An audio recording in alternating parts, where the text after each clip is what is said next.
Bom, pessoal, então agora nós vamos para a terceira e última parte dessa aula, né? A química antes da química do solo, e nós vamos conversar um pouquinho sobre a química da água. A gente sempre escuta dizer que a água é um solvente universal, né? Mas por que que a água é um solvente universal? Como que funciona isso, né? Bom, existe uma coisa que é chamada de constante dielétrica. O que que é a constante dielétrica? É a capacidade de uma substância de se opor a atração elétrica entre íons de carga oposta. Então, um solvente que ele consegue, que ele tem a capacidade de anular essa atração, de reduzir, né, essa atração entre íons de carga oposta, ele é um solvente bastante eficaz. E esse é exatamente o caso da água, tá? Bom, a força de atração entre íons de carga oposta pode ser medida por essa fórmula aqui, né? Então, aqui a gente tem o íon de carga negativa, o íon de carga positiva, a distância entre esses dois íons, né, que é um fator muito importante quando a gente está pensando aí em termos de atração, quanto mais distante, mais fraca vai ser essa atração entre os íons, né, como a gente pode ver aqui, né, tá no denominador. Mas um outro ponto que é muito importante é aqui, ó, a constante dielétrica. Então, quanto mais alta for a constante dielétrica, mais baixa vai ser a força de atração entre os íons. E a água, como a gente acabou de comentar, ela tem uma constante dielétrica bastante elevada, né? Então, isso favorece bastante a solubilização de compostos, a manutenção desses íons separados, né, na solução. Bom, o que que afeta essa atração entre íons? A gente já comentou, a distância é um deles, né? Tá aqui, ó. Então, quanto maior for a distância entre os íons, menor vai ser a força de atração entre eles. As propriedades do solvente, né, que está aqui sendo computada nessa fórmula pela constante dielétrica do solvente, e também a carga desses íons. Então, quanto mais alta for a carga dos íons, maior vai ser a força de atração entre eles. Por que então, né, que a água ela tem essa propriedade de, né, manter esses elementos separados? Porque a gente tem aí um dipolo, né? A gente tem um dipolo que tem um lado que é mais positivo, que são os lados dos hidrogênios, e uma outra face que é mais negativa. E além disso, né, essa molécula ela tem uma geometria que não é plana, então essas forças elas não se anulam.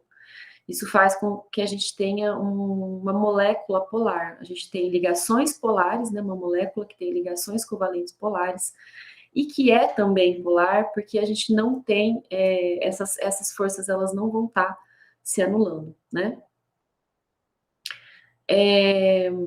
Então, a água, né, ela tem forças de adesão e forças de coesão na solução, ela traz essas duas forças. Aonde a gente tem a força de adesão? Adesão é a atração que tem entre as moléculas de água. Como a gente tem polos positivos e polos negativos, a parte negativa dessa molécula atrai a face positiva dessa, né? E aí, então, elas acabam sendo mutuamente adesivas, aí elas se atraem, né? Além disso, ela também vai atrair aquelas moléculas que estão ionizadas. Se um íon tiver carga positiva, ele vai se atrair pela água pela face negativa. Se ele tiver carga negativa, pela face positiva, né? E essas são chamadas as forças, então, aí de coesão. Uma outra característica que a gente tem que ter em mente, né, é que a água ela tem uma capacidade de autodissociação. Então, as moléculas de água, elas se dissociam em moléculas de hidrônio, né? Ou a gente poderia representar aqui só pelo hidrogênio e pela hidroxila, né? Então, na reação de dissociação da água, a gente vai ter essas duas moléculas, né? Então, lembrando que parte da água sempre vai estar dissociada, né? A gente sempre vai ter na solução parte das moléculas de água dissociada e parte das moléculas de água na forma molecular, tá? E essa dissociação ela ocorre de forma que sempre, né, se a gente multiplicar a concentração de H+ pela concentração de OH-, a gente vai ter 10 a menos 14 de concentração, tá? Então, quando a concentração de OH- é igual à concentração de H+, a gente vai ter a concentração de cada um deles sendo 10 a menos 7, tá? Né? Então, a gente tem 10 a menos 14 aqui, a gente tem os dois grupos. Aqui a gente teria quantidades iguais. À medida, né, que a gente vai aumentando a proporção de OH-, simultaneamente a gente está diminuindo a concentração de H+. Por quê? Porque no final a concentração dos dois vai ter que dar 10 a menos 14. Então, se a gente diminui o OH-, automaticamente a gente aumenta H+. Ao passo que, se a gente aumenta H+, a gente diminui o H-, tá? Então, sempre vai existir essa proporção. A concentração de H+ é um fator muito importante, né, em muitas áreas, e não é diferente na química do solo. A gente precisa conhecer essa concentração, ela afeta muito as reações químicas, ela afeta a disponibilização de nutrientes para as plantas no solo. Só que quando a gente fala em concentração de H+, a gente está falando de valores muito baixos, né? Então, a gente está aqui, ó, com 10 a menos 14, 0,00000, né? Então, o que a gente faz? A gente expressa isso em base log, né? Para a gente poder trabalhar com números inteiros, tá? Então, a gente usa isso, a gente usa para ver a concentração de H+, o que vocês estão cansados, né, de ver, o pH, para medir isso. Tá? Então, o pH ele é dado pelo log de 1 sobre a concentração de H+. Então, observem que existe uma relação inversa entre pH e H+. Isso quer dizer, quanto mais alto for o valor de pH, mais baixa vai ser a concentração de H+. E lembrando, né, que é proporcional sempre a concentração de H+ e OH-, e então se a gente colocar tanto a concentração de H+ como a de OH- em base log, e somar os dois tem que dar 14, né? Aqui pode estar dando 10 e aqui 4, aqui pode estar dando 12 e aqui 2, não importa, mas a soma dos dois sempre tem que dar 14, né? Assim como a multiplicação das concentrações sempre tem que dar 10 a menos 14, tá? Então, o que vocês têm que ter na cabeça aqui? Que toda vez que a gente diminuir a concentração de H+, a gente vai estar aumentando a concentração de OH-, tá? A gente vai usar muito esse conceito a hora que a gente for comentar sobre o ponto de carga zero do solo, né? Então, eu preciso que vocês tenham isso muito claro, muito registrado na cabeça de vocês, que quanto menor, à medida que a gente diminui a concentração de um, a gente aumenta a concentração do outro automaticamente, tá? Bom, quando a gente introduz um íon na água, né, a gente já comentou um pouquinho sobre isso, a gente perturba a estrutura dessas moléculas de água que estão na solução do solo, de modo que essas moléculas, elas vão tentar anular a carga daquele íon que foi introduzido, né? Quando a gente introduz um íon de carga positiva, para anular essa carga, as moléculas de água vão se orientar expondo a face negativa delas, né? Para anular essa carga positiva. Quando a gente introduz um íon de carga negativa, ao contrário, a água vai tentar anular a carga dele, né? As moléculas de água, elas vão tentar anular essa carga pela face positiva, né? Então, positivo atraindo o negativo, né? Atraindo o positivo, certo? E isso vai formar, então, uma esfera de hidratação em volta desses íons, que a gente já comentou um pouquinho, né? Quando a gente estava falando de raio hidratado, mas a gente vai comentar um pouquinho melhor agora, tá? Então, esse íon vai atrair as moléculas de água pelas faces oxigênio, né? Porque é um íon de carga positiva. Elas vão se orientar para anular, então, essa carga. A primeira esfera de hidratação, aquela que vem mais próxima do íon, ela é muito orientada, né?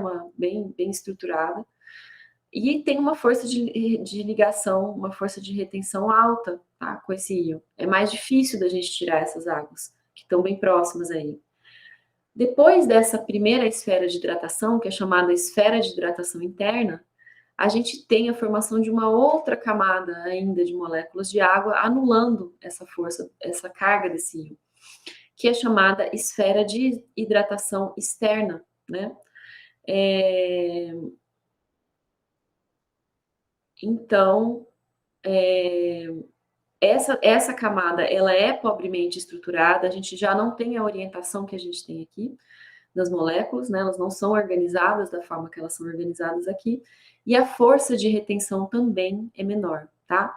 A gente vai usar esse conceito quando a gente estiver lá falando de tipos de água no solo também, tá? Então, água higroscópica, água capilar. A gente vai relembrar desse conceito que a gente está vendo aqui.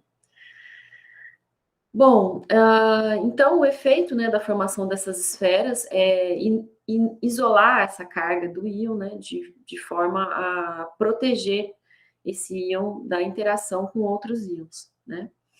E geralmente os cátions, né, a gente já comentou isso em outro momento, eles têm um grau de hidratação maior do que os ânions, então essa orientação é maior também, tá? Quando a gente introduz um íon catiônico. Essa perturbação que a gente tem nas moléculas de água, quando se introduz um íon, ela pode ser medida pela variação de entalpia, tá? Então a gente chama isso de variação de entalpia de hidratação, né? Isso é uma forma, tá, gente? Isso é só uma forma da gente medir essa perturbação que o íon vai exercer na água. Então, de novo, né? Como que a gente mede isso? A gente mede pela variação da entalpia de hidratação. E a entalpia de hidratação, ela é dada pela entalpia do íon na fase aquosa menos dele na fase gasosa. Como a gente está na água, né? Quando esse íon é introduzido na água e tem essa perturbação da massa de água, essas moléculas de água, elas vão anular muito da carga do íon, e isso vai reduzir, então, a energia necessária, né? Vai reduzir a energia de entalpia.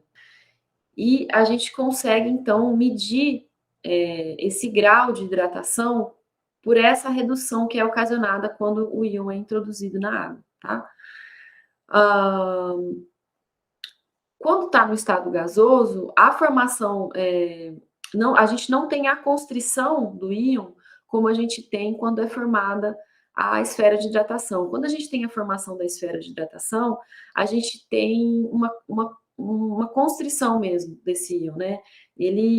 A carga dele é anulada e isso vai reduzir o potencial químico desse íon, tá? Então, é por isso que a gente consegue usar esse conceito para medir essa perturbação exercida pelo íon quando ele é introduzido na água, né? E aí aqui a gente tem, então, nessa tabela, os valores de delta de entalpia de hidratação para vários íons, né? E a gente observa que, no caso, a gente está olhando para aqueles íons que têm carga 1+, né? Quando a gente está falando de íons que têm a mesma carga, quanto menor for o tamanho do íon, ou seja, quanto menor for o raio, né, desse íon, esse delta de entalpia de hidratação, ele vai ser menor, tá? O que significa que a gente tem um maior grau de hidratação, certo? Porque quanto mais negativo for isso daqui, significa que menor é esse valor, né? Então, quando a gente tem íons de tamanho menor, esses íons, eles têm a mesma carga, né? Quando a gente tem compara íons com a mesma carga, mas com tamanhos de raio diferente, a gente vai ter íons com potenciais iônicos diferentes, né? Por quê? Porque o potencial iônico, ele mede a carga por área, tá? E quanto maior for a carga por área, maior vai ser a força de atração das moléculas de água, né? E aonde a gente vai ter uma maior carga por área? Naqueles íons menores. Se a gente está comparando íons, vamos supor, eu estou comparando, vamos pegar um exemplo, né, para ficar mais fácil, eu estou comparando o sódio com o potássio, né?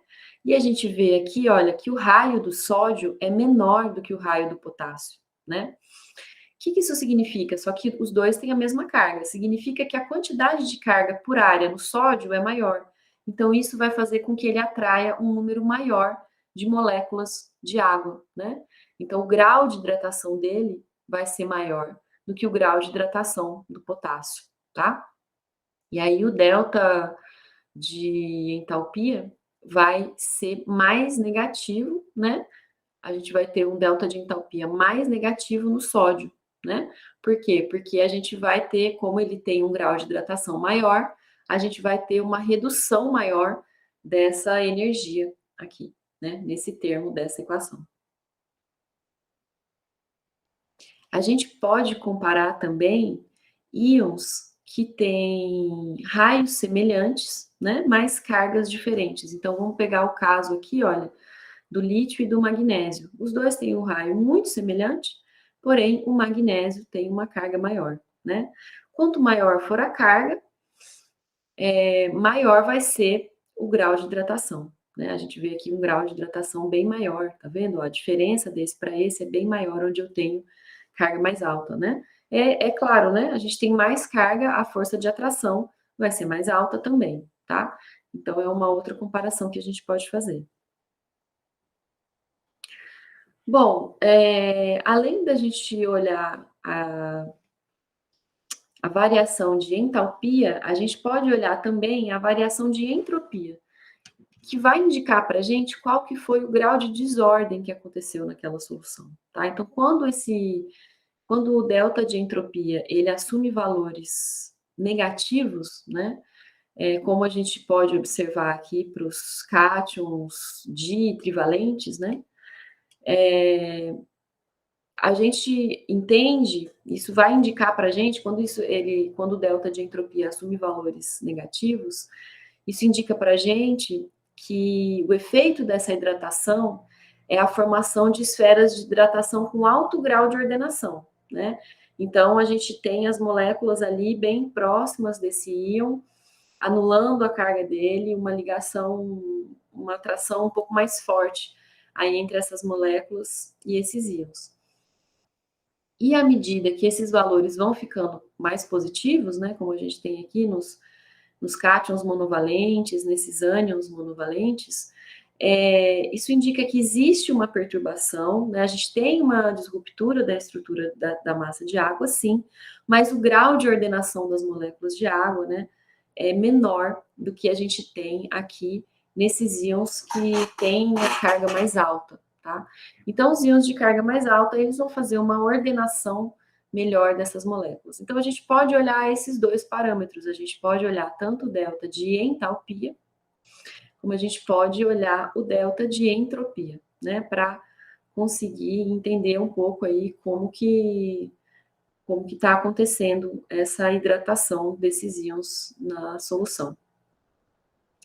Bom, o número de moléculas de água que a gente vai ter na esfera de hidratação, a resistência que a gente vai ter, que essas moléculas vão ter, ou seja, com que dificuldade que a gente vai conseguir remover essas moléculas ali dessa esfera de hidratação e o tempo que elas vão permanecer ali, isso varia em função de alguns fatores, tá? Que são eles: a valência do eletrólito, né? A gente comentou já sobre isso, íons de carga mais alta, eles vão ter um efeito maior, né? A gente vai ter um grau de hidratação maior quando a gente tiver íons com a carga mais alta. Vai depender do raio iônico, a gente também já comentou isso, né? Quanto menor for o raio iônico, maior vai ser a força de atração, considerando íons que têm a mesma carga, né? Mas, gente, a gente também precisa olhar a concentração da solução, tá? A concentração desses íons em solução.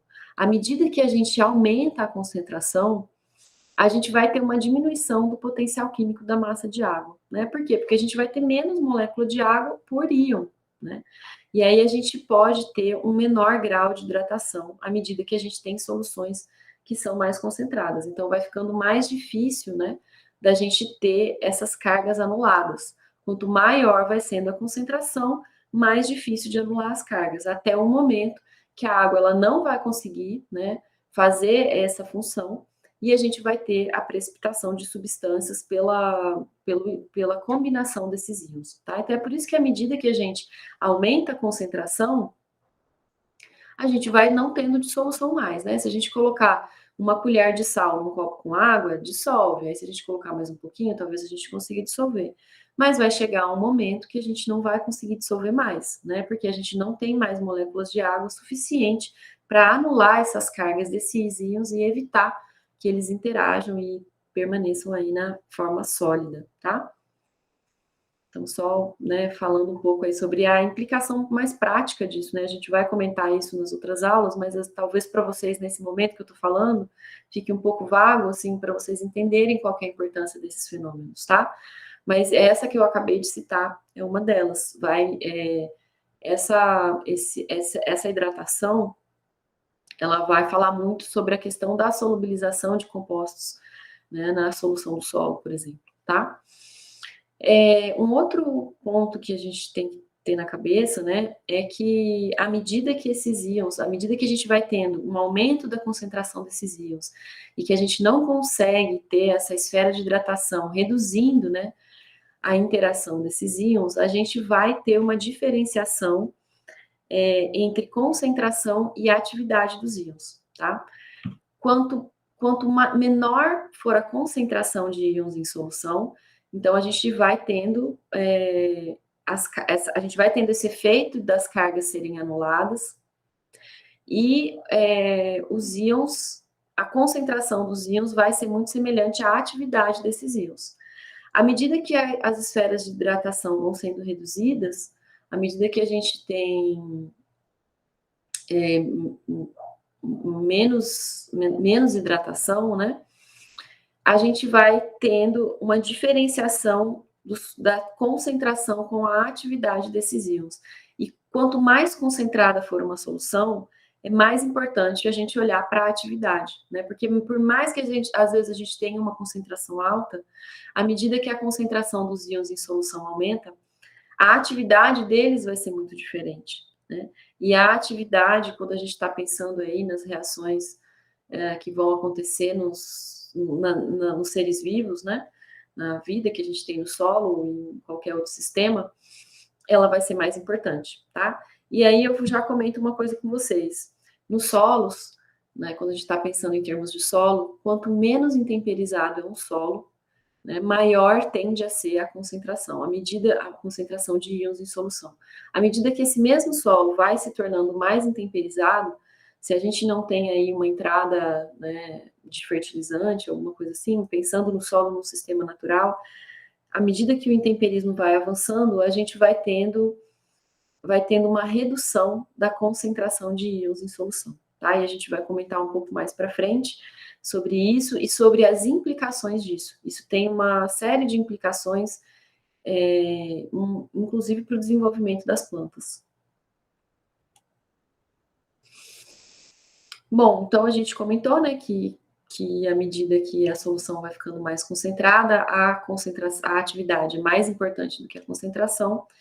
E como que a gente mede isso, né? Como que a gente mede a relação entre a atividade do íon e concentração? A gente mede por essa fórmula, né?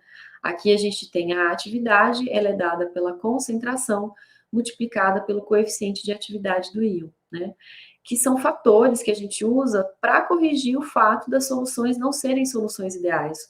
Ou seja, o que é uma solução ideal? É uma solução onde a gente não tem essa interação do íon com o íon, onde a gente não tem essa interação do íon com a água, né? Que são relacionadas à valência, tamanho de íon e propriedades da solução, como a gente já comentou, né? E quanto mais diluída a solução, então, né, mais próxima dessa condição ideal a gente está, mas lembrando que a gente nunca atende a esse pressuposto, né, 100%, tá? Bom, e como que a gente calcula esse coeficiente de atividade? Então, a gente sabe que a atividade é dada pela concentração multiplicada pelo coeficiente de atividade do íon, mas como que a gente calcula esse coeficiente de atividade? Gente, eu estou comentando isso aqui muito mais para vocês saberem quais os fatores que influenciam, né? Do que para vocês calcularem isso ou se preocuparem muito com essa fórmula, tá? É muito mais para a gente entender o conceito do que a gente vá exatamente calcular isso, tá? Bom, o coeficiente de atividade, então, ele é dado por essa fórmula aqui, né? Então, aqui a gente tem uma constante. O Z é a carga do íon, né? E o I é a força iônica da solução. O que é a força iônica da solução? A força iônica da solução é um parâmetro que é da solução, ela não é dada pelo íon, né? Então, se a gente tiver uma solução que tem 5 íons diferentes, a força iônica vai ser a mesma, tá? E como que ela é calculada? Ela é calculada pelo somatório dessa multiplicação aqui, onde a gente tem a carga do íon pela concentração do íon, tá? E dividido, né, por 2, certo? Então, é assim que a gente calcula a força iônica, né? Então, aqui a gente está computando as espécies que estão aqui, né, pela carga e também a concentração em que elas estão acontecendo, tá? E usando, então, esse conceito, a gente consegue chegar nessa constante. O que a força iônica da solução ela está estimando? Ela está estimando a concentração efetiva de carga que a gente tem na solução, né? Eu estou multiplicando a concentração de cada eletrólito pela carga dele. Então, a gente tem uma ideia da concentração efetiva de carga, né?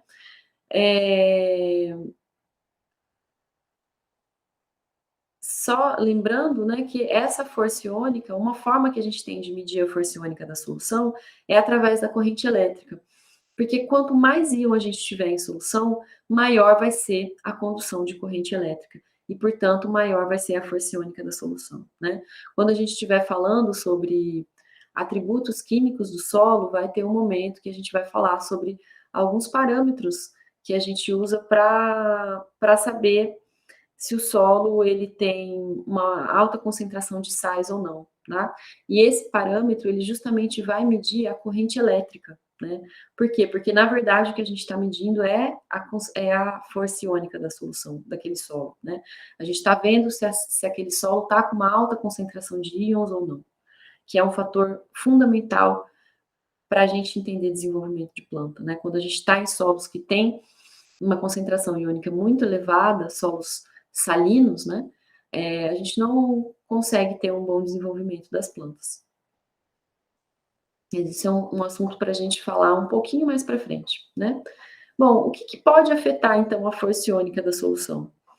Os minerais que a gente tem no solo, como eu comentei com vocês, quando a gente está no início do intemperismo, a gente tende a ter uma força iônica maior, né? A gente tende a ter uma concentração de íons maior do que à medida que o intemperismo vai avançando, né? Por quê? Porque no início do intemperismo, a gente ainda tem aqueles minerais que se dissociam com facilidade, que se dissolvem com facilidade, né? Então, sais, né? Vou pegar exemplo borato de sódio, por exemplo, né? Que é um sal que a gente encontra aí em vários desertos do mundo, né? Ele facilmente se solubiliza, né? Então, no início do intemperismo, a gente pode ter ele, a gente vai encontrar ele em regiões áridas, principalmente. Mas à medida que a gente vai tendo água, à medida que vai passando água por esse sistema e vai levando íons embora, esses sais eles vão sendo totalmente solubilizados, né? E aí a gente vai tendo uma menor quantidade de íons em solução à medida que a gente tem no solo minerais que não se dissolvem com tanta facilidade, tá?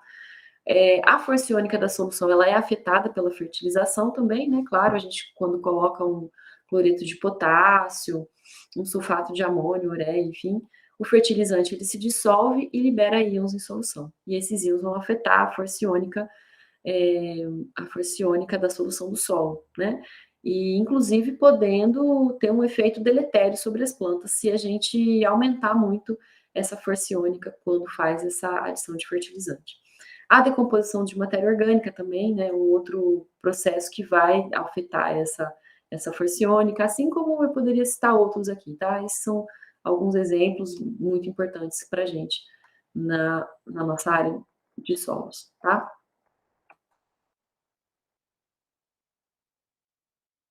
Bom, algumas vezes essa força de atração dos cátions com essas moléculas de água pela face oxigênio, ela é tão forte que a carga do cátion ele repele completamente o H+, tá? Resultando na quebra da molécula de água. Então a gente tem um cátion que ele está atraindo a face, a gente tem um cátion, né, de carga positiva que está atraindo a face oxigênio, que é a face negativa, com tanta força que faz com que a molécula de hidrogênio seja repelida, tá? E isso faz com que a gente tenha uma separação da molécula de água, né? Como a gente já, uma dissociação. Como a gente já viu lá na frente, as moléculas de água, elas se dissociam. Isso é um processo natural. Mas alguns íons, eles têm a capacidade de intensificar esse processo de dissociação, atraindo esse oxigênio e repelindo o H+, tá? Então, o mais comum disso acontecer é naqueles íons que têm carga muito elevada. Eu vou pegar um exemplo de um elemento que é muito importante para a gente no solo, que é o fósforo, né? O fósforo, ele pode ter uma carga bastante elevada, né? E atrair com muita força, então, os oxigênios, promovendo essa hidrólise da molécula de água, tá? No caso do fósforo, no caso do enxofre, esse processo ele é tão intenso que é muito difícil da gente encontrar esses elementos na natureza sem estarem na forma de oxiânions, né? Sem estarem com a molécula de oxigênio que veio da água, da hidrólise da água, né? Então, o fósforo no solo, por exemplo, a gente vai encontrar ele na forma de H3PO4, H2PO4, HPO4, se a gente estiver falando de um solo mais alcalino, mas a questão é que ele vai acontecer sempre ligado com esses oxigênios, e isso vai deixar ele com uma carga negativa. Por que essas reações são importantes? Por que a gente está comentando sobre isso? Porque isso muda completamente o comportamento desses elementos químicos. O fósforo no solo com carga positiva, ele vai se atrair àquelas argilas que têm carga negativa, né? Mas ele não vai acontecer assim no solo. Ele vai acontecer com carga negativa, porque ele vai estar lá como H3PO4, H2PO4, PO4, né? Que são todas espécies de carga negativa. Então, ele vai se ligar naquelas argilas que tenham carga positiva. Ou seja, a gente tem uma mudança completa aí do comportamento desse íon, tá?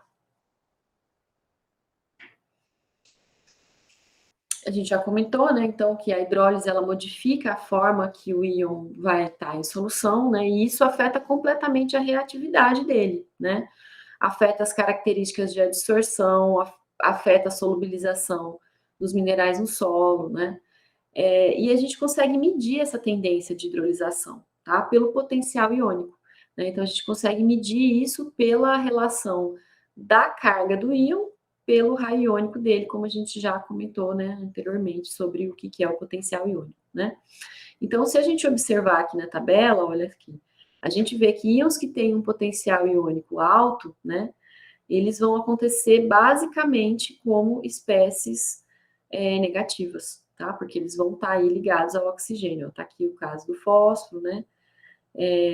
O alumínio e o ferro, eles também têm uma tendência grande de promover essa hidrólise da água, mas não é tão grande como a gente tem no caso do fósforo, por exemplo, tá?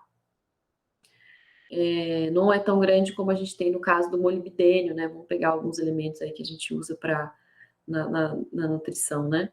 O próprio nitrogênio, né? Mas o nitrogênio a gente pode ter ele no solo, tanto na forma aniônica como na forma catiônica, tá? Mas aí a gente tem que fazer uma diferenciação, que é, nesse caso aqui, eu tô com o nitrogênio com carga 5+, tá? Então, esse nitrogênio, a tendência dele é de estar no solo sempre na forma negativa. Mas quando a gente tem o nitrogênio com carga -3, por exemplo, né, que seria o nitrogênio formando NH4+, ou formando NH3, ele já não tem tendência de hidrolisar a água. Então, a gente precisa ver qual que é o NOx dele para saber se ele vai estar promovendo essa hidrólise da água ou não, tá? Então, o nitrogênio que tem essa capacidade de promover a hidrólise da água é, no caso, o nitrogênio mais oxidado, na forma mais oxidada, certo? Esses aqui que são intermediários, se eles vão estar nessa forma ou se eles vão estar na forma positiva, vai depender muito do valor de pH do solo, né? Quando a gente tem valores de pH um pouco mais alto, e aí a gente tem uma concentração de OH- um pouco mais alta, aí a gente pode ter sim esses elementos nessa forma, tá? Então, pH 5, um pouquinho mais, e a gente tem muito do alumínio e do ferro formando compostos com a hidroxila, tá? É por isso que muitas vezes quando a gente precisa no solo, o solo ele é muito rico em alumínio, o que que eu vou fazer? Eu vou colocar calcário, né? Se eu tiver esse alumínio na camada mais superficial, eu vou colocar calcário. Por quê? Justamente para ele reagir com OH-, e isso vai reduzir muito a atividade do alumínio, né? Ele vai... A absorção de alumínio pela planta é muito menor. A gente vai ter a formação de precipitados, inclusive, né? O alumínio com a hidroxila, ele forma precipitados, e, enfim, é uma forma que a gente tem de anular um pouco esse elemento naqueles solos onde eles acontecem em concentrações muito elevadas, que são tóxicas para a planta, tá? E aí, à medida que a gente vai tendo uma redução de pH, isso significa mais H+, e menos OH-, né? Então, à medida que a gente vai tendo uma redução do pH, ele vai acontecendo como espécie livre mesmo, e vai tendo um potencial maior, então, aí, de causar dano às plantas, tá? Então, percebam a diferença de comportamento. Enquanto esses elementos aqui, eles podem ou não hidrolisar a água, esses elementos aqui, eles geralmente vão acontecer nessa forma, tá? Então, eles vão estar no solo, fósforo, né? Talvez o exemplo mais importante que a gente tem aí, eles vão acontecer nessa forma hidrolisada, o enxofre também, né? O nitrogênio mais 5 também, tá? O alumínio e o ferro vai depender do pH, e a gente tem, por outro lado, elementos químicos, íons, que não têm tendência de fazer essa hidrólise da água. Então, cálcio, magnésio, potássio, sódio, né? São elementos que têm um potencial iônico mais baixo, e aí eles não têm muita tendência de promover essa hidrólise da água, não. Bom, algumas vezes, então, a gente até começou a comentar, né, sobre o alumínio. A gente pode ter espécies diferentes aí sendo formadas em função da variação de pH, né? Então, a gente tem desde alumínio com carga negativa até a formação de alumínios positivos, né? Porque tem só uma hidroxila, no caso seria alumínio 3+, mas como a gente tem uma hidroxila, fica 2, quando tem duas hidroxilas, fica 1, com 3 hidroxilas ele fica com carga 0, né? E quando a gente aumenta, ele pode chegar a ter carga negativa.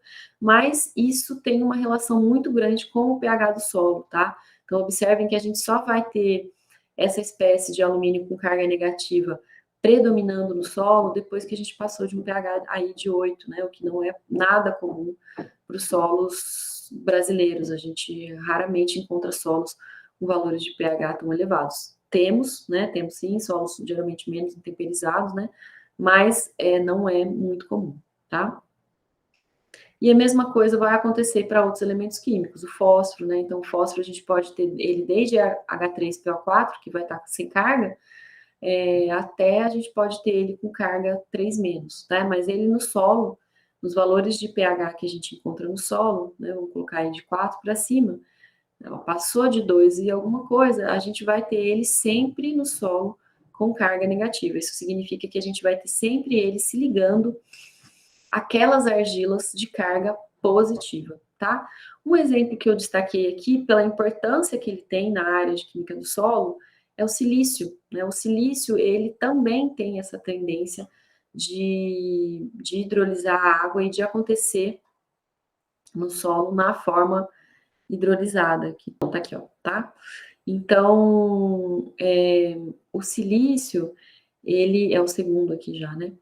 Ele acontece em solução com a carga negativa, né? E isso é um fator muito importante que vai determinar a perda de silício dos solos. Então, os solos, eles têm uma quantidade muito grande de silício que vai estar presente na estrutura das argilas silicatadas, e à medida que essas argilas elas vão sendo intemperizadas, né, elas vão sofrendo o processo de dissolução, elas vão liberando íon silício em solução. E esses íons silício, eles hidrolisam a água e vão estar ali com carga negativa, tá? Só que a gente vai ver mais para frente que, principalmente no início do intemperismo, as argilas, elas têm carga negativa. Então, a gente está num ambiente que as argilas têm carga negativa e que esse íon também tem carga negativa, então eles não interagem. Esse silício vai ficar em solução e à medida que a chuva for passando pelo solo, ela vai levando embora esse silício, tá? E a gente vai formando solos, então, que tem minerais que contêm cada vez menos silício, né? A gente sai de argilas que a gente chama de argilas 2:1 e vai para argilas 1:1, que são argilas que têm metade da quantidade de silício que teriam as argilas 2:1, e vai para os óxidos, que são argilas que a gente não são silicatadas, tá? Então a gente vai tendo uma perda gradual do silício à medida que o intemperismo avança, à medida que o solo vai se tornando mais intemperizado.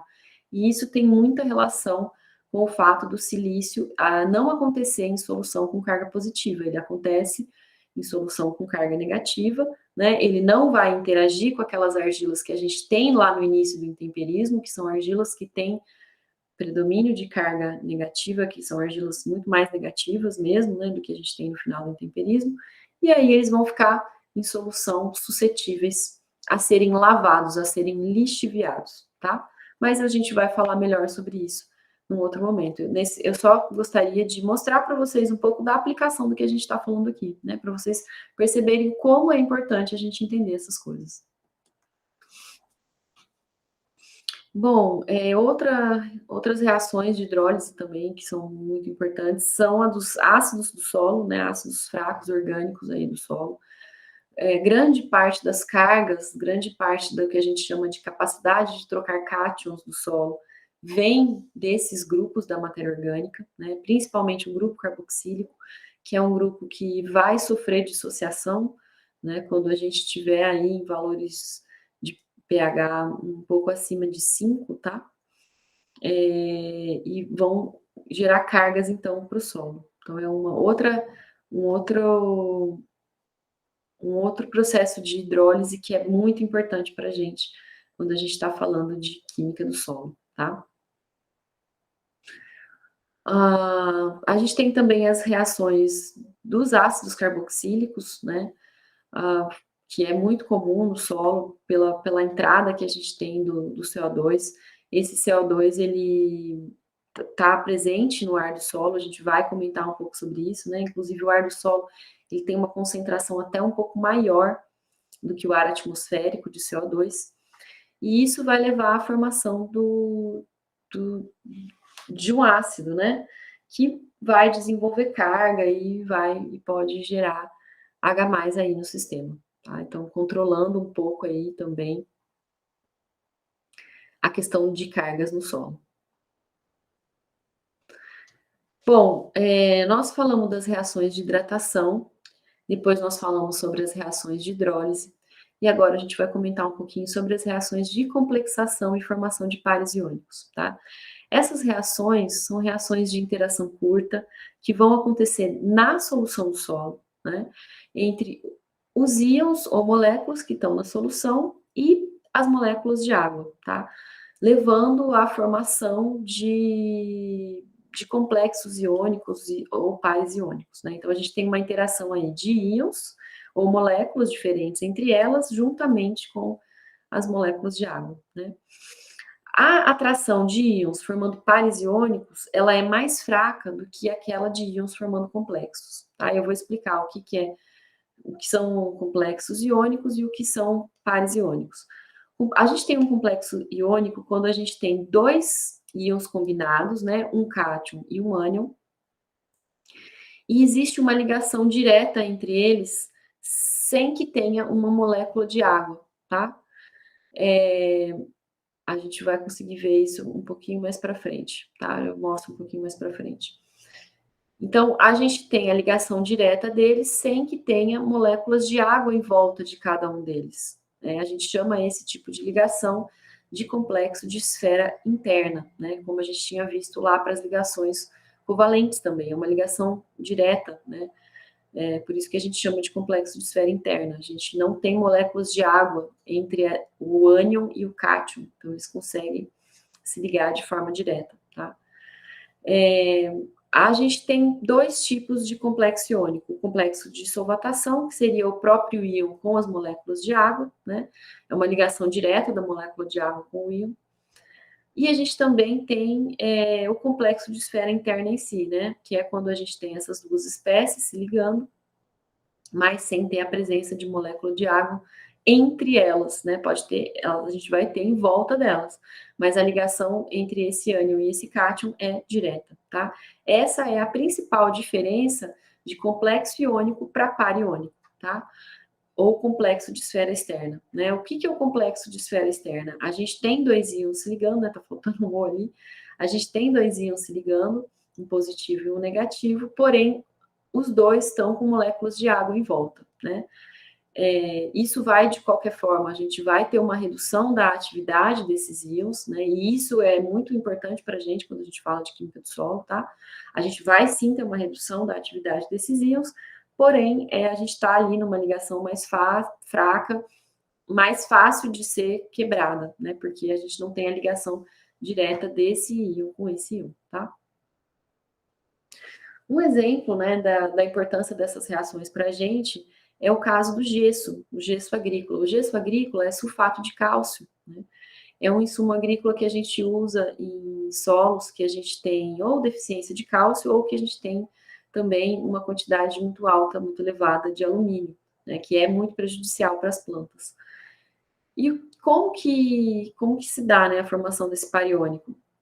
Essa substância ela é dissociada em íons cálcio e íons sulfato, e o sulfato ele interage com o alumínio, reduzindo a atividade desse alumínio. E esse cálcio vai ficar em solução, parte vai ficar adsorvido nas argilas do solo.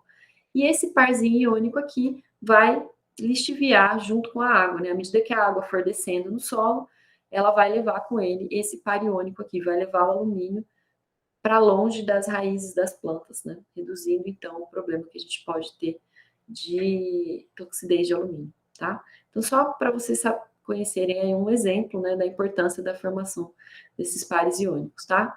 Bom, aqui tem, então, a diferenciação desses três complexos que a gente viu. Complexo de solvatação, né? A gente já vem falando sobre ele desde o começo, né? Desde quando a gente estava falando lá de raio hidratado. Eu tenho o íon com a carga dele e as moléculas de água em volta. O par iônico, onde eu tenho dois íons de carga oposta, ambos rodeados por moléculas de água. E o complexo iônico, que é quando eu tenho a ligação direta, né? Do íon de carga positiva com o íon de carga negativa e moléculas de água em volta, né? Esse aqui, então, sendo mais estável, mais difícil de ser quebrado do que esse aqui, certo? Bom, a gente consegue medir um pouco a estabilidade desses compostos, né? E principalmente o que eu quero comentar com vocês não é nem sobre como medir isso, mas quais são os fatores que interferem nessa estabilidade desses compostos, tá? É diretamente relacionada com a magnitude das cargas, então, quanto mais alta for a carga, mais estável. É inversamente proporcional à distância, né? Nossos slides estão com alguns probleminhas, né? Desculpem aí de palavras que estão juntas, né? É inversamente relacionada à distância do metal e do ligante, então dos íons, né? Quanto maior for a distância, menor vai ser a força de atração, né? Olhando aqui a fórmula que a gente já tinha visto antes. A força de atração ela é maior quando a gente tem complexo de esfera interna, a gente já comentou. E nesse tipo, a gente pode ter a ocorrência de ligações de caráter covalente, tá? Coisa que a gente não vai ter quando a gente tiver complexos de esfera externa. Então, aqui eu não vou ter a formação de ligações covalentes. Para a gente ter ligação covalente, a gente precisa da ligação direta desses dois elementos, porque eles vão compartilhar elétrons. E para compartilhar elétrons, a gente não pode ter essas moléculas de água aqui no meio, tá? Então, quanto a gente só pode ter a formação de ligações covalentes em complexos de esfera interna, então eles podem ser mais estáveis, né? Quanto mais covalente, mais estáveis eles vão ser. Quanto maior for o número de ligantes e de metais, ou seja, quanto maior o número de espécies químicas que a gente tiver, menor vai ser a estabilidade desses complexos ou pares iônicos, tá? E por fim, o número de ligação entre eles também é um fator muito importante. Então, se a gente olhar Aqui, né, por exemplo, olha, a gente vê que eles estão ligados por 3 ligações, né? Então, a gente tem 3 ligações sendo feitas aqui, né? Do cobre com o citrato, né? Aqui a gente tem 2 ligações sendo feitas só, né? A gente tem moléculas de água em volta e 2 ligações sendo feitas. E aqui a gente tem uma só. Quanto mais ligações, mais estável, tá? E por fim, né, para a gente fechar essa parte, para vocês entenderem um pouco a importância disso, da formação desses, né, desses complexos. Quando a gente tem a formação desses complexos em solução, então quando a gente tem compostos orgânicos que estão se ligando aos íons em solução e formando compostos orgânicos que são solúveis, como os ácidos fúlvicos, por exemplo, né? E esses ácidos fúlvicos, a gente vai comentar mais para frente o que é um ácido fúlvico, o que é um ácido úmico, o que é uma umina. Por hora, eu preciso que vocês saibam que o ácido fúlvico é um ácido pequeno, é um ácido que tem bastante carga negativa e é um ácido bastante móvel e solúvel, né? Ele fica em solução. Então, a ligação, ele está em solução, é isso que dá essa coloração escura aqui, né, para essa água. E ele se liga com íons que estão em solução, tá? E essa ligação esse tipo de reação, ela é fundamental para a formação desse tipo de solo aqui, por exemplo, tá? Que é um espodossolo. O processo de podisolização, ele nada mais é do que uma reação de complexação dos ácidos fúlvicos com o ferro e alumínio que a gente tem nesses solos. E a gente vai conversar sobre isso, né, lá mais para o final do curso. A gente vai falar um pouco melhor sobre o processo de formação desses solos aqui. Bom, nós finalizamos, então, a nossa primeira aula, né, desse curso. E na próxima aula, eu venho conversar com vocês sobre as fases do solo, sobre a fase sólida do solo, sobre a fase líquida e sobre a fase gasosa, tá bom? Até mais!